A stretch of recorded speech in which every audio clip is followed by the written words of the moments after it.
It was a sunny afternoon in a quiet suburban neighborhood, and twin brothers Malik and Jamal were on their way home from school.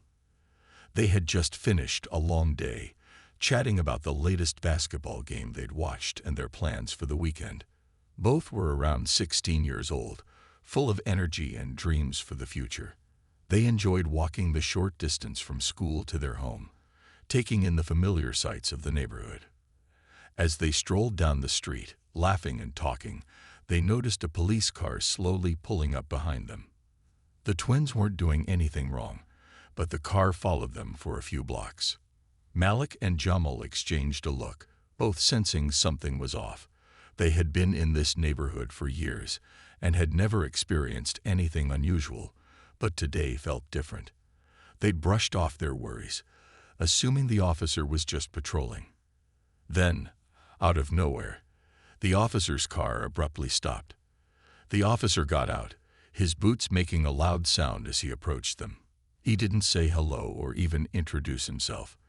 Instead, he started asking them questions, his tone sharp and demanding. "What are you two doing here?" the officer asked. Malik, the older twin by a minute, answered first. "Just walking home from school, officer. We live just around the corner." The officer didn't respond right away. Instead, he glanced them over, his eyes narrowing as if he was looking for trouble. The twins had seen police officers around the neighborhood many times before, but this one was different. He was eyeing them with suspicion, almost as if he was waiting for them to do something wrong. "Why are you two walking together?" the officer asked suspiciously. "Are you sure you're not up to something?" Malik and Jamal exchanged confused glances. They hadn't done anything wrong. They were just two teenagers trying to get home after a regular school day. But the officer's tone made it clear that he didn't believe them. "We're just walking home, sir. We're not bothering anyone," Jamal said, trying to keep his voice calm. The officer took another step closer, getting in their personal space. "You think I'm just supposed to believe that?" "Huh." The twins felt the tension growing, but they tried to stay calm. They knew better than to react too strongly in a situation like this. They didn't want things to escalate, especially not for something as simple as walking home from school. But the officer seemed determined to make the situation difficult. Suddenly, the officer's voice grew even harsher. "I'm not asking for your life story. I just want to know why you're here." Malik felt his heart start to race, and Jamal clenched his fists, trying to hold back his frustration. Neither of them could understand why this officer was making such a big deal out of something so small. They were just two regular teenagers, not causing any harm. The officer's eyes didn't leave them. He stood there for a long moment, scanning their faces, trying to find something to hold against them. It wasn't just the questions, it was the way he looked at them, like they were suspects in a crime they hadn't committed. The twins were still in shock when the officer finally spoke again. "Stay where you are," he ordered. "I'm calling for backup." Malik and Jamal froze. They hadn't done anything wrong, but they could tell the officer wasn't about to let this go. They exchanged another worried glance. What had started as a regular afternoon was suddenly turning into something much worse. The situation was spiraling out of control, and Malik could feel the weight of the officer's hostility pressing down on him. His heart raced as he tried to think of a way to calm things down, but the officer wasn't giving him a chance. Each word that came from the officer's mouth seemed more charged with anger than the last. Jamal, feeling the tension grow unbearable, stepped forward, his voice a little louder than before. "This is crazy. We're just trying to get home. Why is this happening?" The officer didn't even flinch at Jamal's words. He kept glaring at them, his face red with anger. "Shut up," the officer barked. "I've had enough of you two. I'm not letting this slide." Malik's stomach twisted in knots. He had seen things like this on the news. He had heard the stories. But now, in the middle of it, it felt surreal. Why was this happening to them? They hadn't done anything. They were just walking home, like everyone else. In that moment, Malik felt a rush of panic. He could feel the eyes of people around them staring. some of them even stepping closer to watch. But no one was helping.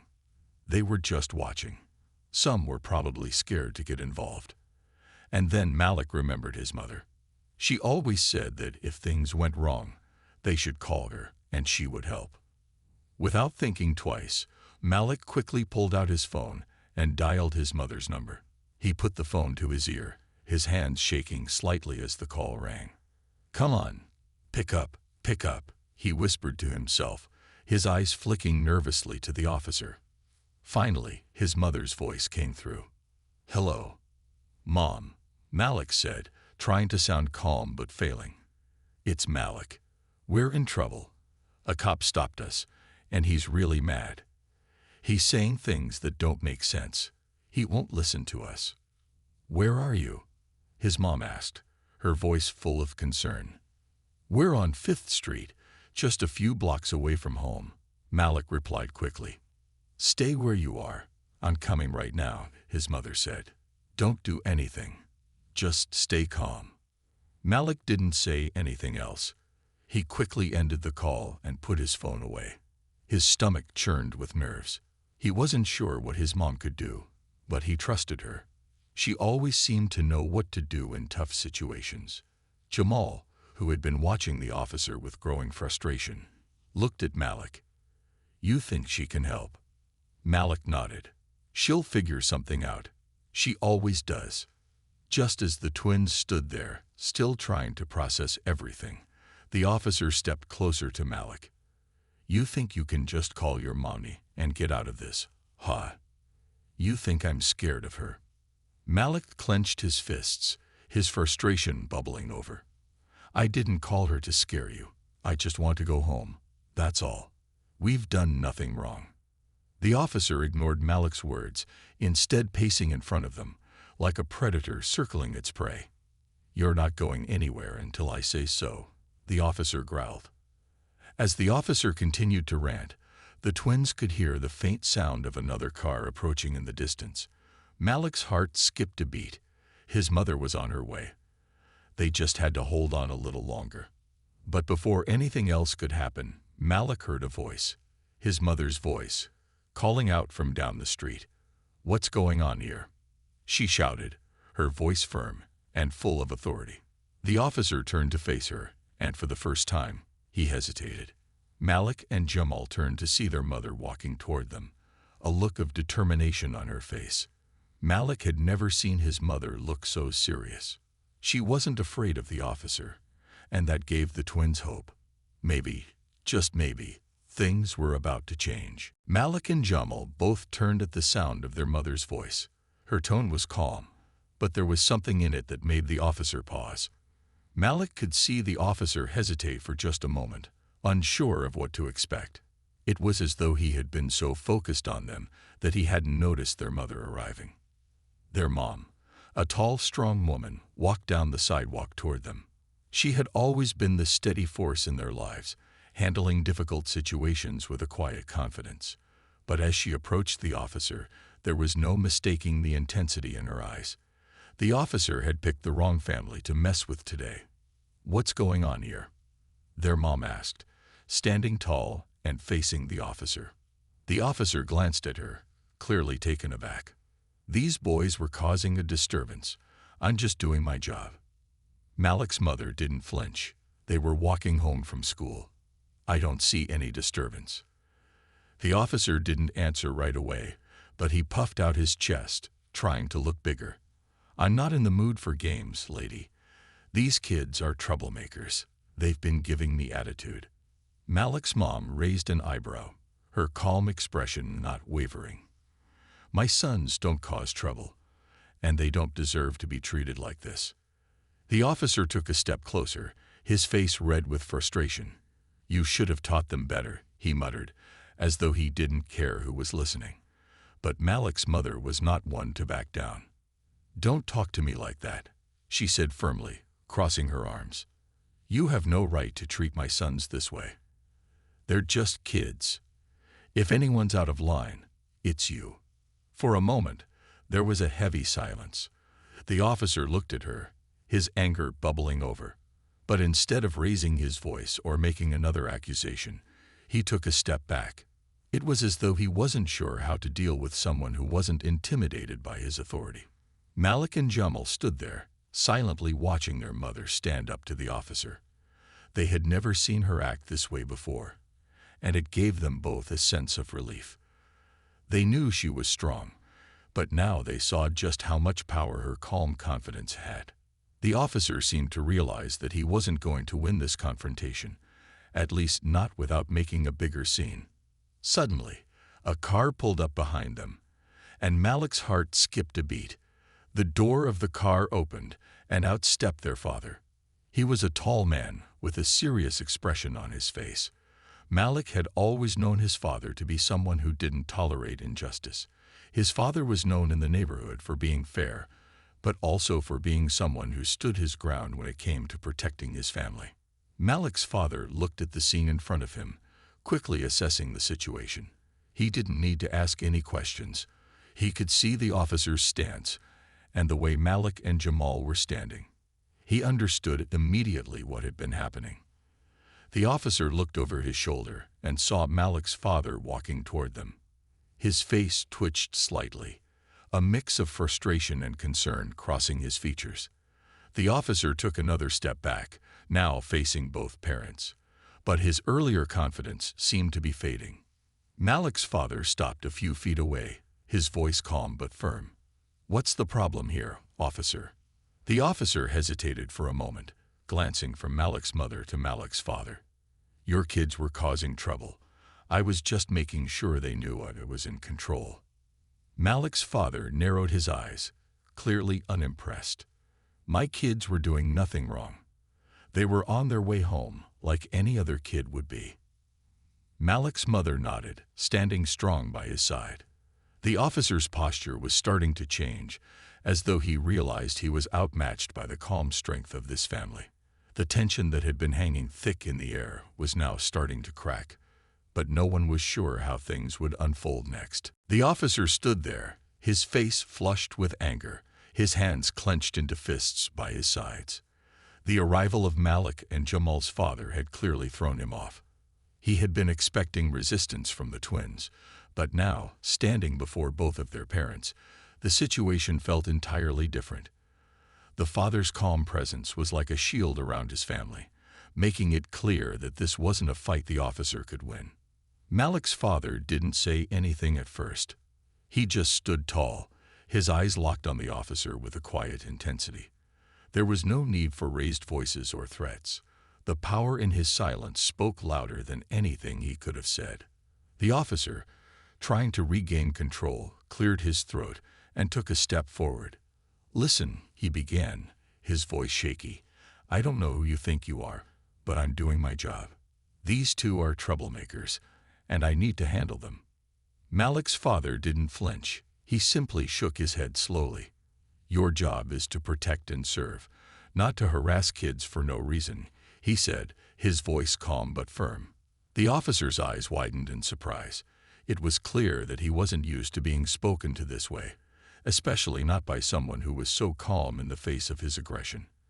The officer took another step toward Malik's father, but his body language betrayed his uncertainty.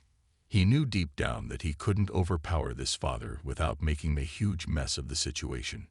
"You don't get it," the officer muttered, trying to regain his authority. "I've seen kids like these before. They don't respect the law." Malik's father stepped closer, his voice unwavering. "You don't know my kids. They've never given you, or anyone else, a reason to treat them this way. You don't get to decide who's guilty just because of how they look or where they're from." The officer hesitated, visibly thrown off by the father's words. The crowd of onlookers who had gathered during the whole ordeal seemed to sense that the power dynamic was shifting. They watched in silence, some nodding in agreement with what Malik's father had said. For a moment, the officer stood still, unsure of how to respond. His face grew even redder, and his posture slumped slightly. He wasn't used to being challenged in this way. But before he could say anything else, the sound of another police car approached from the distance. The officer looked over his shoulder, his eyes darting toward the car that was pulling up. Backup was here, but even with backup on the way, something about the situation had changed. The officer now seemed more uncertain, more defensive than before. Malik's father could see that the officer wasn't about to give up easily, but he wasn't backing down either. He stood his ground, making it clear that he wasn't going to let this escalate any further. "This doesn't need to be a fight," he said quietly. "You've made your point. Now it's time to walk away." The officer glanced at him one more time, his face still full of anger, but now tinged with hesitation. He opened his mouth as though to say something, but then he just sighed and shook his head. Without another word, he turned and walked back toward his patrol car. Malik and Jamal let out a quiet breath of relief. It had been a tense few minutes, but it seemed like the worst was over. Malik looked at his father, his heart swelling with pride. His dad hadn't raised his voice, hadn't lost his cool, but he had done what was needed to protect his family. As the officer drove away, Malik's father turned to his sons and smiled. "You all right?" he asked, his voice softer now. Both twins nodded, still a little shaken but thankful that things hadn't gone further. The presence of their father had been the turning point, and it had reminded them both of the strength that came from having a family who would stand together no matter what. The sound of the officer's patrol car fading in the distance left a strange calm in the air. For a moment, everything felt still. The tension that had been building for what felt like hours slowly began to dissolve. Malik and Jamal stood side by side, their hearts still racing, but now there was a sense of relief. Their father had handled the situation with a quiet strength, and for the first time, they could breathe without fear. But just as they started to relax, something unexpected happened. The officer, who had just walked back toward his car, suddenly staggered. It was almost as if his legs had given out. His hands reached out for the side of the patrol car to steady himself, but he wasn't fast enough. He collapsed to his knees with a loud thud. Malik and Jamal turned quickly, their eyes wide with shock. They had never seen anything like this. The officer's body shook for a brief moment, and then he slumped forward, his face hitting the pavement. "Dad!" Jamal shouted, looking at their father in panic. "What's happening to him?" Their father's face immediately hardened as he rushed to the officer's side. Malik and Jamal quickly followed, not sure what to do. The officer was unconscious, lying motionless on the ground. His radio, which had been clipped to his belt, now lay on the pavement, its static hum filling the air. "Call an ambulance," their father ordered, his voice calm but urgent. Malik quickly pulled out his phone and dialed 911. His hand shaking as he spoke to the dispatcher. "Hello, this is Malik. There's an officer here who collapsed. He's not moving. We need help right away." "Stay with him, sir," the dispatcher said. "An ambulance is on the way." "Is he breathing?" Malik looked down at the officer. He didn't know much about medical emergencies, but the officer's chest wasn't rising or falling. "I don't think so," Malik said quietly. His father, who had been kneeling next to the officer, moved quickly. He tilted the officer's head back gently, checking his breathing. After what seemed like an eternity, the officer let out a weak gasp, his chest rising ever so slightly. "He's alive," their father said, his voice a little more relaxed. He checked the officer's pulse, and after a tense moment, he nodded. "It's weak, but he's alive." The twins stood back, still stunned by what was happening. They had gone from fearing the officer to watching him in a state of unconsciousness, and they couldn't quite process how quickly things had changed. Their father, however, remained calm and composed, giving instructions as he waited for the ambulance to arrive. The minutes felt like hours as they all stood there, watching the officer's slow recovery. The sound of sirens in the distance grew louder, and soon the flashing lights of an ambulance appeared at the end of the street. When the paramedics arrived, they quickly took over, assessing the officer's condition and moving him onto a stretcher. The twins' father stepped back, allowing them to do their work.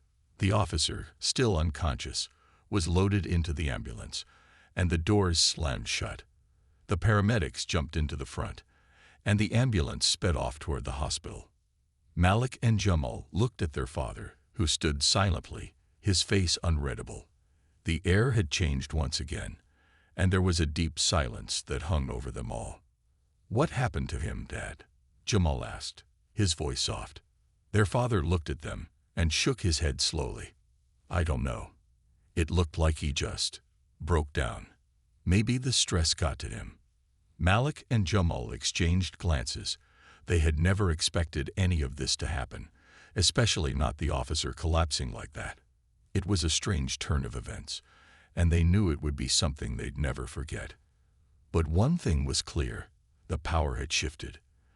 The officer, who had started out trying to intimidate them, was now the one who needed help.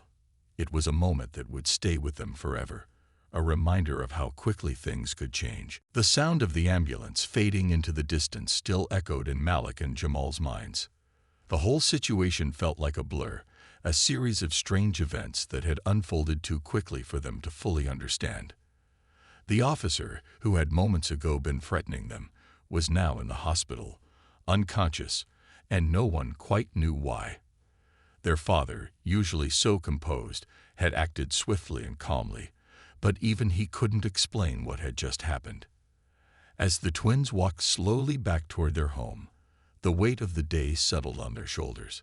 The adrenaline that had kept them on edge for hours was finally beginning to fade, leaving behind an uneasy feeling. Malik looked at his brother, who was just as quiet as he was. They didn't speak much as they walked, both of them deep in thought, trying to piece together the events that had led to the officer's collapse. When they reached the front door of their house, Malik's mom was waiting for them. She had heard the sirens and knew that things had gotten out of control, but she hadn't known the full story until now. As they entered, she immediately asked, "Are you two okay?" Malik nodded, though he wasn't sure if he truly felt okay. "Yeah, we're fine, Mom." "Dad handled everything," Jamal added, still in shock. Their mother looked at Malik's father, who had entered the house behind them. His face was tired, but he gave her a small, reassuring smile.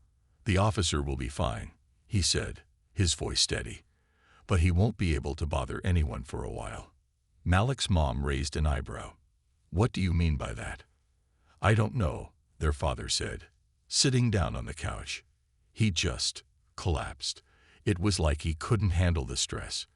Maybe it was too much for him." The twins looked at each other, still unsure of what had happened. They had no answers, just a long list of questions. Why had the officer treated them that way? Why had he collapsed? And what would happen now? They were too tired to think about it all. But the questions were there, lingering in their minds. As the evening went on, the house filled with the usual warmth and comfort of a family meal. The tension from earlier that day had eased, but it wasn't gone. They knew things would be different now. The whole experience had left a mark on them.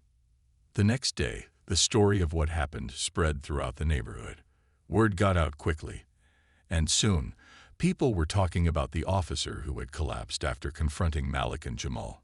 Some of the neighbors were sympathetic, others were confused, but one thing was clear: the officer's actions had caused a ripple effect that couldn't be ignored. There were even rumors that the officer had been under a lot of stress lately, though no one knew for sure. Malik and Jamal didn't want to dwell on the rumors. They didn't want to focus on what might have caused the officer's collapse. They were just thankful that it hadn't escalated further, and that their father had been there to protect them. But the reality of what had happened still hung over them. They had faced an unjust situation, and they knew there was a bigger story behind it all. They weren't sure how it would end, but they knew they wouldn't let it go unnoticed. In the coming days, the incident would be talked about more, and people would wonder why things had gotten so out of hand. For Malik and Jamal, though, it was a moment of change. They had seen their father stand up for them. And in doing so, they had learned a powerful lesson about standing up for what was right, even in the face of authority. It wasn't always easy, but sometimes it was necessary.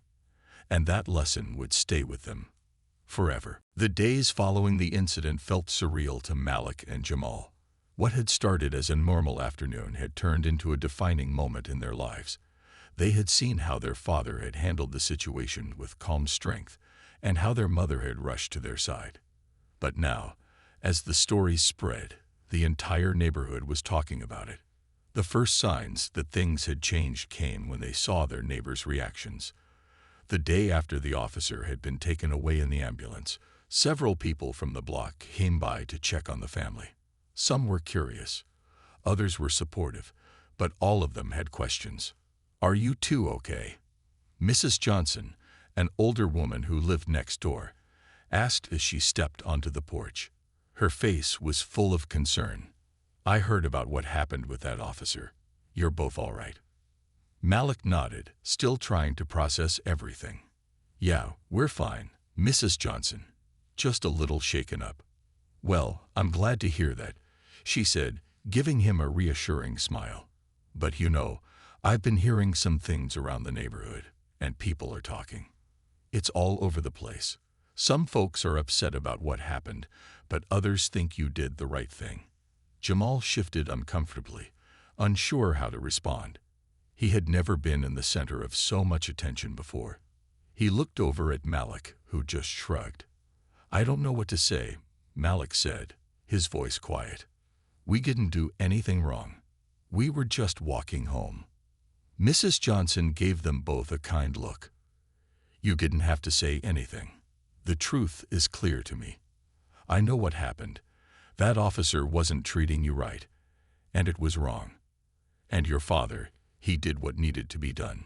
The twins exchanged a glance, relieved to hear that someone understood. But the conversations continued. Everywhere they went, people were asking about the incident. Some people were worried about the officer's health. Others were discussing the way he had treated the twins, and still others were questioning why things had escalated so quickly. At school, it was no different. The twins couldn't escape the whispers, the side glances, and the murmurs. Most of their classmates had heard the story, and some even asked them about it. "Hey, are you guys okay?" One of Malik's friends, Ryan, asked the next day. "I heard the cop got really mad at you. Is it true he collapsed?" Malik nodded. "Yeah. I don't really know why. It was like he just broke down. It was really strange." Ryan looked at Malik with concern. "I'm glad you're all right, man. That whole thing sounds messed up." "Tell me about it," Malik muttered, still not fully understanding the officer's breakdown. "I never thought it would end like that." As the days went on, the story became a topic of discussion at the local diner, in the park, and at the grocery store. People in the community were talking about it, sharing their opinions, and debating who was right and who was wrong. Some people felt sorry for the officer, believing that the stress of his job had pushed him too far. Others, like Malik and Jamal's parents, saw it as a warning of how easily things could escalate when people were treated unfairly. The most surprising response came from a local journalist who reached out to the family for an interview. The reporter, who had heard about the incident, was interested in hearing the twins' side of the story. Malik and Jamal's parents agreed to speak to her, hoping that their voices would bring attention to the deeper issues at play, the way people were treated because of their appearance, and the way power could be abused. By the end of the week, the story had made it to the local news, and Malik and Jamal found themselves at the center of a much larger conversation. But even with all the attention, they were just glad to be safe.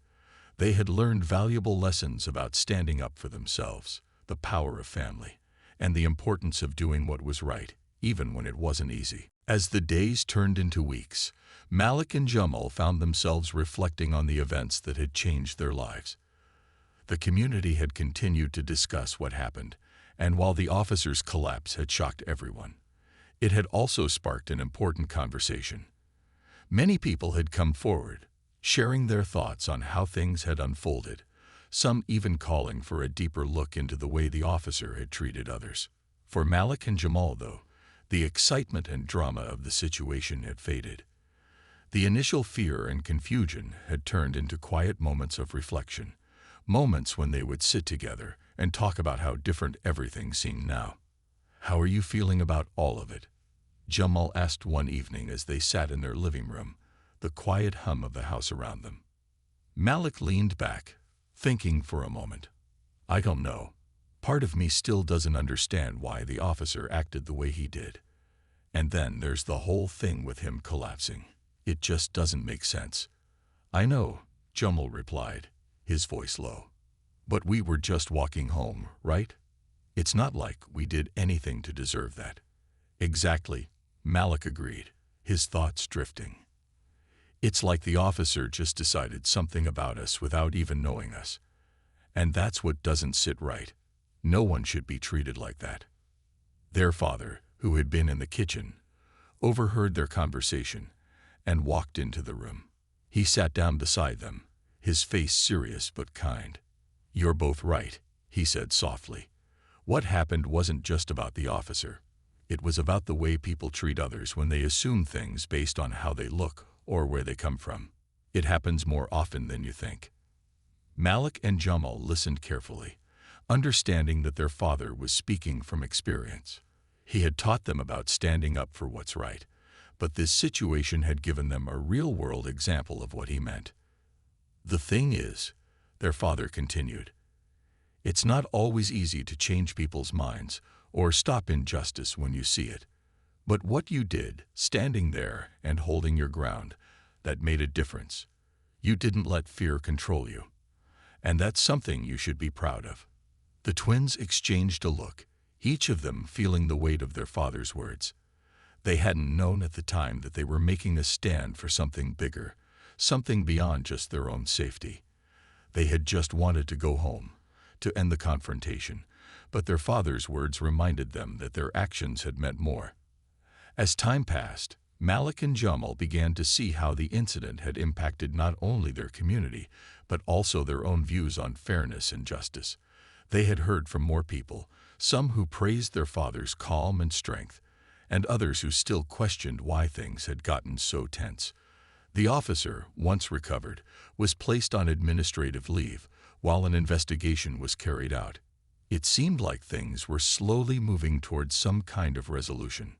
But for Malik and Jamal, it wasn't just about what happened to the officer or the investigation.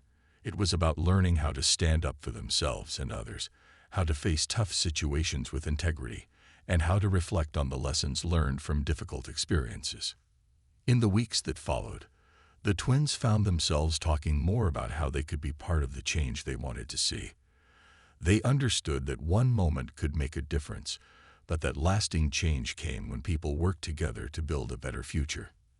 And so, the story of the officer and the twins became a turning point in their lives, one that shaped their views on justice, fairness, and family. As they walked home from school each day, they did so with a newfound confidence, knowing that no matter what challenges came their way, they had the strength to face them together.